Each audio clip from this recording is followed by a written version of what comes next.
weather situations, specially built receivers can be automatically activated by the signal to warn of the impending hazard. Tests of the signal and receiver's performance are normally conducted by the National Weather Service between 11 a.m. and noon each Wednesday. If there is a threat of severe weather, the test will be postponed to the next available good weather day.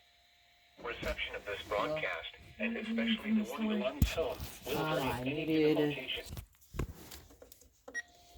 This concludes the weekly test of weather radio station KIG, 86 Columbus, Ohio.